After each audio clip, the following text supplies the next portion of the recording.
রাস্তা থেকে পয়সা রুজি করে নিজের ঘরের মেনটেনেন্স কে ঠিক রেখে যে টাকাটা রুট ট্যাক্স দেওয়া হয়, সেই রুটের মধ্যে একজন ড্রাইভার একজন হেল্পারের কি অবস্থা হয় দেখে নিন। নমস্কার, আমি প্রদীপ দাস। একটা গাড়ি শোরুম থেকে নতুন কেনার পর রেজিস্ট্রেশন ডেট থেকে শুরু করে একদম গাড়ির ড্যামারেজ পর্যন্ত, ধরুন 15 বছর পরে গাড়ির যে গাড়ির একটা ভ্যালু শেষ হয়ে যায়, তখন সময় যদি আপনার সেই গাড়িটা ড্যামারেজ করতে চান, অর্থাৎ ডেথ সার্টিফিকেট বের করতে চান, তাহলে কিন্তু আপনার যে 15-16 বছরের রুট ট্যাক্স আপনাকে দিতেই হবে।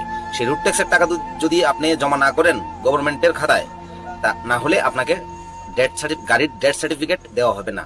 অর্থাৎ আপনার সেই ড্যামারেজ গাড়িটা একটা ভাঙ্গাচুরা লোহার কাছেও আপনি বিক্রি করতে পারবেন না। আর সেই যে রাস্তাতে গাড়ি চালিয়ে ড্রাইভাররা এবং হেল্পাররা ওনাদের সংসারকে ঠিক রেখে রুট ট্যাক্স দিচ্ছেন, সেই রাস্তার মধ্যে ড্রাইভার এবং হেল্পারদের কি পরিণতি আপনারা ভিডিও ফুটেজের মধ্যে দেখেন, কি দুর্গতি, রাস্তার কি অবস্থা। তো আমরা তো ড্রাইভাররা তো রুট ট্যাক্স দিচ্ছি, মালিকরা তো রুট ট্যাক্স দিচ্ছে, তবে রাস্তার কেন এই দশা থাকবে? রাস্তা কি কোনোদিন ঠিক হবে না? না সেরকম থেকে যাবে? ড্রাইভাররা কি সেইভাবেই বছরের পর বছর কষ্ট করে থাকবে? প্রশ্ন রইল আপনাদের কাছে।